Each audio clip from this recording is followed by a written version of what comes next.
Welcome to तथास्तु institute of civil services. आज की डेट 26 नवंबर 2024। आज से ठीक 75 साल पहले 26 नवंबर 1949 को इंडिया ने अपना कॉन्स्टिट्यूशन कंप्लीट कर लिया था और इसी वजह से आज के डेट 26 नवंबर को हम कॉन्स्टिट्यूशन डे सेलिब्रेट करते हैं। और यही है आज का हमारा topic, that is constitution day. Constitution day basically एक ऐसा दिन है जहां इंडिया ने अपने कॉन्स्टिट्यूशन को इनैक्ट किया था, अडॉप्ट किया था और अपने आप को गिव किया था, अपने आप को खुद को ही कॉन्स्टिट्यूशन दिया था। इससे पहले मैं आगे बढ़ूं, सबसे पहले मैं आपका ध्यान कॉन्स्टिट्यूशन के पहले पेज प्रियम्बल पे लाना चाहता हूं। प्रियम्बल ये हमारे ओरिजिनल कॉन्स्टिट्यूशन जो 26 जनवरी 1950 को बना था, उसका ये पहला पेज जो अभी भी पार्लियामेंट म्यूजियम में प्रिजर्व हो रखा है, उसका ये पहला पेज प्रियम्बल है, जिसके लास्ट पैराग्राफ में अगर आप गौर करेंगे तो आपको ये दिखाई देगा, in our constituent assembly this 26th day of November 1949 do hereby adopt, enact and give to ourselves this constitution. इस डेट की बहुत ज्यादा हिस्टोरिकल इंपॉर्टेंस है क्योंकि यही वो डेट है जब हमने कॉन्स्टिट्यूशन को इनैक्ट किया है, अडॉप्ट किया है और गिव किया है। तो चलिए थोड़ा सा नजर डालते हैं कि इन तीन शब्दों का क्या मतलब है। Enactment means that any law और any constitution is completed, the drafting of the constitution is completed, जो उसको लिखा जाना है वो कंप्लीट हो गया। इनैक्टमेंट, गौर कीजिएगा, इनैक्टमेंट का मतलब बिल्कुल भी एनफोर्समेंट नहीं होता है। A law is enacted means a law has been drafted, written, created. A law is enforced, अलग वर्ड है, a law is enacted अलग वर्ड है। तो enactment का मतलब drafting of the constitution was completed। वैसे ही adoption, इसी डेट को हमने constitution adopt भी किया था। किसने constitution adopt किया था? The constituent assembly unanimously adopted the constitution with voice vote। unanimously का मतलब है जितने भी 296 मेंबर्स थे constituent assembly में, उन सब ने एक साथ, एक हित में, एक आवाज में इंडियन कॉन्स्टिट्यूशन को अपनाया था। और लास्ट में वर्ड है गिव, कि इंडियन कॉन्स्टिट्यूशन को गिव किया गया है। कौन गिव कर रहा है? The constitution was given to the people of India, लोगों को दिया गया। किसके द्वारा? By themselves and not imposed by any foreign authority. आइए देखते हैं इसका मतलब क्या है। ओरिजिनल कॉन्स्टिट्यूशन में जो प्रियम्बल है, क्या लिखा गया है? We the people of India. और इसी को लास्ट लाइन पे अगर लेके जाएंगे, we the people of India give to ourselves this constitution. इसका मतलब यह है कि ये कॉन्स्टिट्यूशन जो हमने खुद बनाया है, हम ही अपने आप को दे रहे हैं, ना कि कोई और विदेशी ताकत हम पे उस कॉन्स्टिट्यूशन को थोप रही है। इससे पहले हम आगे बढ़े, मैं आपके लिए एक छोटी सी वीडियो लाया हूं जिससे आपको थोड़ी सी, आपकी अंडरस्टैंडिंग थोड़ी सी और क्लियर हो जाएगी। ये संविधान एक ऐसी सीरीज है जो गवर्नमेंट ने, संसद टीवी ने बनाई है, और ये एक ऑथेंटिक वीडियो है जहां पे कॉन्स्टिट्यूएंट असेंबली के अंदर जो डिबेट्स हुए हैं उनको पिक्चर, उनको एक ऑडियो विजुअल, एक सिनेमा के फॉर्म में प्रेजेंट किया गया है ताकि आपकी अंडरस्टैंडिंग क्लियर हो पाए। उसी की एक छोटी सी क्लिप हम देखने वाले हैं कि कैसे कॉन्स्टिट्यूशन को अडॉप्ट किया गया। Assembly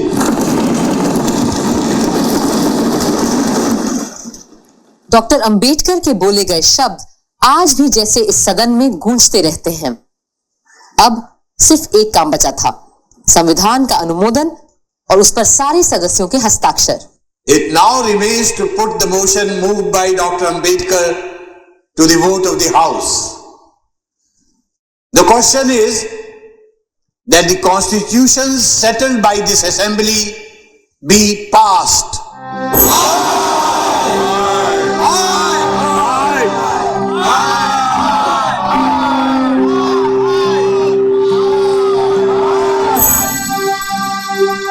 The motion is adopted.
in this video, we were basically understanding that how the members of Constituent Assembly adopted the Constitution on the last day and also gave their signatures on the last day, that they all unanimously agree and adopt and give themselves this Constitution. Now, what you should understand and what you should remember is that the day of adoption, the Constitution was adopted on 26th November 1949, but the Constitution came into force on 26th January 1950, just 2 months after that. So that means what you need to remember is there was a gap of 2 months between date of commencement and date of enactment. क्या आप ये बता सकते हैं कि constituent assembly 2 महीने का इंतजार क्यों करी, कि जब उन्होंने कॉन्स्टिट्यूशन 26 नवंबर को बना लिया था तो उन्होंने उसी दिन क्यों नहीं लागू कर दिया? लागू करने के लिए उन्होंने 2 महीने का इंतजार किया और 26 जनवरी का उन्होंने टाइम चुना, दिन चुना, जब इंडियन कॉन्स्टिट्यूशन कमेंस हुआ. आप लोगों में से कई बच्चों को यह पता होगा कि यह डेट चुनी गई है क्योंकि हिस्टोरिकल रेलेवेंस है पूर्ण स्वराज. पंडित जवाहरलाल नेहरू ने 1929 लाहौर सेशन में यह डिक्लेयर किया था कि आज से हर साल 26 जनवरी को हम कंप्लीट पूर्ण इंडिपेंडेंस, पूर्ण Swaraj day, complete independence day celebrate करेंगे. लेकिन ब्रिटिशर्स ने हमें इंडिपेंडेंस दी 15 अगस्त को, तो 26 जनवरी की हिस्टोरिकल सिग्निफिकेंस के कारण हमने यह डिसाइड किया कि कॉन्स्टिट्यूशन 26 नवंबर को इंप्लीमेंट ना करके 26 जनवरी को हम इंप्लीमेंट करेंगे ताकि एक हिस्टोरिकल सिग्निफिकेंस बनी रहे. आपके लिए एक ताज्जुब की बात मैं और लाता हूं. हमारे कॉन्स्टिट्यूशन में एक आर्टिकल लिखा है, आर्टिकल 394. क्या आपको ये मालूम है? आर्टिकल 394 यह बताता है कि सारे के सारे प्रोविजंस जो कॉन्स्टिट्यूशन के हैं वो 26 जनवरी को इंप्लीमेंट नहीं हुए हैं. कुछ प्रोविजंस ऐसे हैं जो 26 नवंबर से ही इंप्लीमेंट हो गए, बाकी के सारे प्रोविजंस 26 जनवरी से इंप्लीमेंट हुए हैं. वो कौन से प्रोविजंस हैं जो 26 नवंबर से ही इंप्लीमेंट हो गए? ये लिखा है आर्टिकल 394 में, जो ओरिजिनल कॉन्स्टिट्यूशन में मैं लेके भी आया हूं. आर्टिकल 394 कमेंसमेंट का आर्टिकल है जो बोलता है सिटीजनशिप, इलेक्शंस, इंटरिम पार्लियामेंट और टेम्पररी एंड ट्रांजिशनल प्रोविजन से रिलेटेड जितने भी प्रोविजंस हैं वो 26 नवंबर को ही एनफोर्स हो जाएंगे. Rest all the provisions will come into force from 26 जनवरी 1950. ये एक फैक्चुअल इंफॉर्मेशन है जो आपको याद रखनी चाहिए from examination point of view. आगे बढ़ते हैं. कुछ इंडियन कॉन्स्टिट्यूशन के फैक्ट्स के बारे में, कुछ तथ्य हैं, कुछ फैक्ट्स हैं जो आपको याद रखने चाहिए इंडियन कॉन्स्टिट्यूशन के बारे में. जैसे कि इंडियन कॉन्स्टिट्यूशन को कितना टाइम लगा बनने के लिए? 2 साल 11 महीने 18 दिन लगे. पहला, क्या आप बता सकते हैं फर्स्ट डेट क्या थी इंडियन कॉन्स्टिट्यूशन की? फर्स्ट डेट थी 9 दिसंबर 1946 को स्टार्ट हुआ था कॉन्स्टिट्यूएंट असेंबली का मिलना. और खत्म कब हुआ था कॉन्स्टिट्यूशन? खत्म हुआ था 26 नवंबर 1949. तो इन 2 तारीख के बीच में हमें 2 साल 11 महीने और 18 दिन लगे हैं कॉन्स्टिट्यूशन को बनाने में. कॉन्स्टिट्यूशन दोनों लैंग्वेजेस हिंदी और इंग्लिश में लिखा गया है. हिंदी में लिखा है वसंत कृष्ण वैद्य ने और इंग्लिश में लिखा है प्रेम बिहारी नारायण ने. ये 2 कैलीग्राफर्स हैं जिन्होंने हैंड रिटन कॉन्स्टिट्यूशन को लिखा है. हर पेज कॉन्स्टिट्यूशन पे कुछ पिक्चर्स बनी हैं जो शांति निकेतन स्टाइल को डिनोट करती हैं. और किसने वो इमेजेस बनाई हैं? नंदलाल बोस और राम मनोहर सिन्हा ने. कुछ इंफॉर्मेशन जो आपको एग्जामिनेशन के लिए याद होनी चाहिए. आपने वीडियो के लास्ट में देखा होगा कि सारे मेंबर्स ने अपना सिग्नेचर दिया है कॉन्स्टिट्यूशन पे. वो हो रहा था 24 जनवरी 1950 को. ओरिजिनल कॉन्स्टिट्यूशन जो है उसमें 22 पार्ट्स, 395 आर्टिकल्स और 8 शेड्यूल्स थे. लेकिन आज की तारीख पे 25 पार्ट्स, 470 आर्टिकल्स और 12 शेड्यूल्स हैं. ये दर्शाता है कि कैसे हमारा कॉन्स्टिट्यूशन हर टाइम के साथ बढ़ता गया है, इवॉल्व होता गया है, ऑर्गेनिकली चेंज होता गया है. आपको एक चीज और दिखाता हूं. इस चीज का बेस्ट एग्जांपल हम देखते हैं प्रियम्बल में. हमारे कॉन्स्टिट्यूशन का फर्स्ट पेज जो प्रियम्बल है, ओरिजिनल कॉन्स्टिट्यूशन में जो प्रियम्बल था उसमें we the people of India having solemnly resolved to constitute India into sovereign democratic republic and to secure all its citizens paragraph था. However, by 42nd Amendment Act, आप सबको मालूम होगा, by 42nd Constitutional Amendment Act 1976, the words socialist and secular we the people of India having solemnly resolved to constitute India into sovereign socialist secular democratic republic and to secure all citizens, ये दो word add किए गए। इसी amendment से हमने एक तीसरा word integrity भी ऐड किया था जो ओरिजिनल कॉन्स्टिट्यूशन में नहीं मौजूद था। तो ये एग्जाम्पल सिर्फ ये दर्शाने की कोशिश कर रहा है कि कैसे हम कॉन्स्टिट्यूशन को चेंज कर सकते हैं।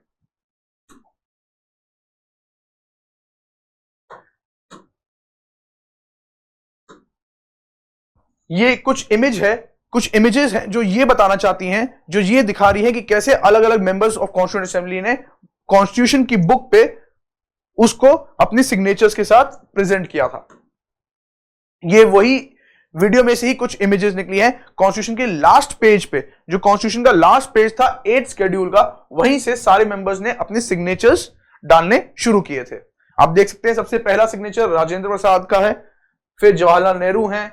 तो इस तरीके से काफी इंपॉर्टेंट मेंबर्स ने, सारे मेंबर्स ने कॉन्स्टिट्यूशन में के लास्ट पेज पर अपने सिग्नेचर्स डाले थे। सबसे इंपॉर्टेंट बात, हमारी कॉन्स्टिट्यूएंट असेंबली जब कॉन्स्टिट्यूशन बना रही थी तो उन्होंने किन प्रिंसिपल्स को मद्देनजर रखते हुए कॉन्स्टिट्यूशन बनाया था। तो कॉन्स्टिट्यूशन बनाने के लिए on 13 December 1946 Pandit Jawaharlal Nehru had moved objective resolution.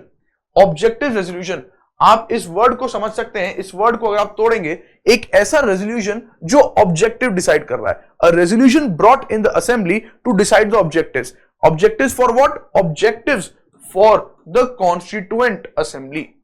Constituent Assembly. That what should be the principles that will guide the Constituent Assembly while drafting the Constitution. On what principles will our Constitution will function? उसका आपकी class 11th की NCERT से मैं एक extract भी लाया हूं जो ये बताता है कि ऑब्जेक्टिव रेजोल्यूशन में क्या क्या पॉइंट्स थे। आप क्लास 11 की एनसीईआरटी पॉलिटिकल साइंस में ऑब्जेक्टिव रेजोल्यूशन को ठीक से पढ़ भी सकते हैं। इससे पहले मैं आगे बढ़ूं, मैं कॉन्स्टिट्यूएंट असेंबली की एक वीडियो भी लाया हूं आपके लिए, जिसमें पंडित जवाहरलाल नेहरू ये एक ऑब्जेक्टिव रेजोल्यूशन डिक्टेट पढ़ते हुए सुना रहे हैं।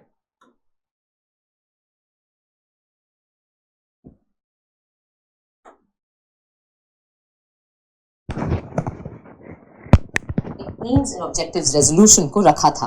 ये संविधान सभा अपना पक्का अहद जाहिर करती है कि हम भारत को एक आजाद खुद मुख्तार जमहूरियत घोषित करते हैं।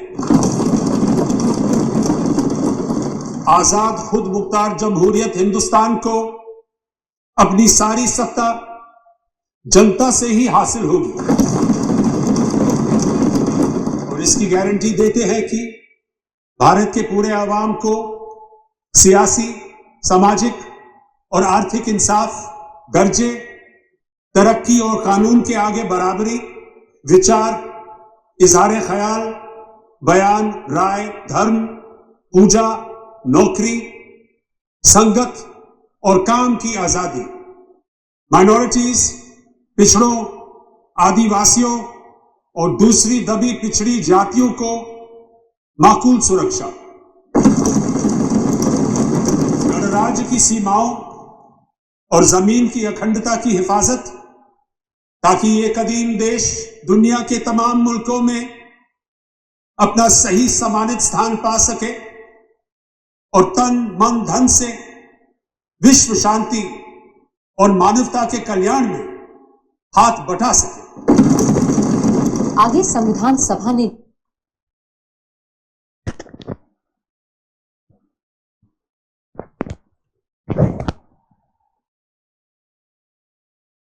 तो ये video, this video was basically trying to showing to depict you that how Pandit Nehru brought objective resolution on 13 December and it got adopted on 22nd January 1947, and these principles, this resolution laid down the principles which were used while drafting the constitution. The last part of the last topic for our discussion is what are the salient features of the Indian constitution. हमारे constitution की सबसे खूबियां क्या क्या हैं। हम ये मानते हैं that the Indian constitution पूरी दुनिया का सबसे लार्जेस्ट, सबसे लॉन्गेस्ट कॉन्स्टिट्यूशन है।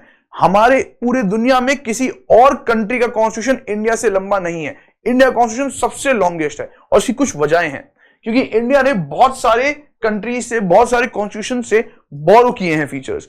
Similarly the Indian constitution talks about the powers of the central government as well as the state government as well as the local government. तो central, state और local हर level के powers already Indian constitution में mentioned है। Similarly we also have protection, we also have provisions about protection of minorities, depressed classes, tribal classes, any other vulnerable sections. Last but not the least, we also have in our constitutions certain administrative and executive bodies. We all know that our Indian constitution have UPSC, have Election Commission of India, have CAG, have so many other bodies which are responsible for ensuring the accountability of the government. So all these provisions are already mentioned in the constitution, leaving no scope for any foreign interpretation.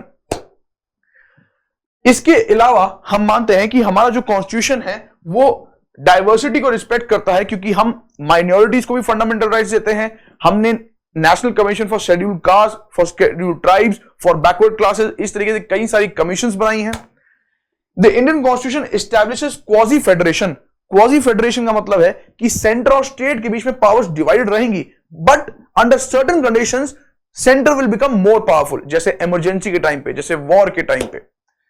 Similarly our constitution provides for universal adult franchise. Universal adult franchise, the Indian constitution marked the history that soon after independence, on the very first day, it gave all its citizens, men and women, equally the right to vote. तो हर किसी को, पहले किसी country ने ये नहीं किया कि सबको एक ही साथ मेन और वुमेन को राइट टू वोट चांस मिला हो, लेकिन इंडिया ने ये हिस्ट्री क्रिएट की कि इंडिपेंडेंस के पहले ही दिन मेन और वुमेन सब बराबर होंगे वोट के अधिकार के लिए। Indian constitution establishes independent agencies. Independent agencies जैसे भी बताया कि कई सारी एजेंसीज होती हैं, जैसे CAG, जैसे election commission of India, which are responsible for ensuring the accountability of the government and checking and separating the powers and checking the actions of the government. And Indian constitution is largely flexible, which gives the scope for organically evolution. Organically evolution का मतलब है कि जैसे जैसे समय बदलता रहेगा, जैसे जैसे समय इवॉल्व होता रहेगा, लोगों की डिमांड्स चेंज होती रहेंगी। लोगों की डिमांड्स को कॉन्स्टिट्यूशन के साथ मैच करने के लिए लोग तो चेंज हो जाएंगे, लेकिन कॉन्स्टिट्यूशन को भी चेंज करना पड़ेगा। इसीलिए हमने आपको शुरू में बताया कि इंडियन कॉन्स्टिट्यूशन के ओरिजिनली 22 पार्ट और 395 आर्टिकल्स थे, but today we have 25 parts and 470 articles. Why so many articles have increased is all because with changing time, the demands of people have changed and the constitution also has to change. So there is a scope for changing the constitution and making it with respect to the time. ये थे कुछ salient features हमारे Indian constitution के। अब last में हम आपके लिए डॉक्टर B.R. अम्बेडकर की ओरिजिनल स्पीच जो उन्होंने कॉन्स्टिट्यूएंट असेंबली में दी थी वो भी लेके आए हैं, which will explain you what was Dr. B.R. Ambedkar's stand on the Indian Constitution, what did he think about the Indian Constitution.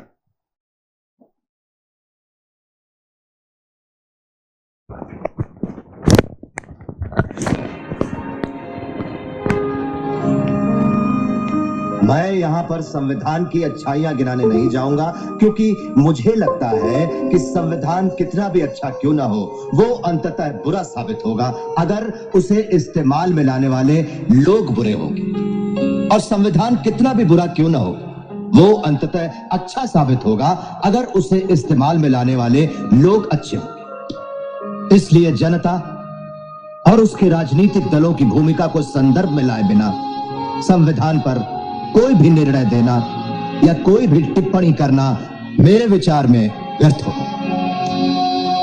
धन्यवाद।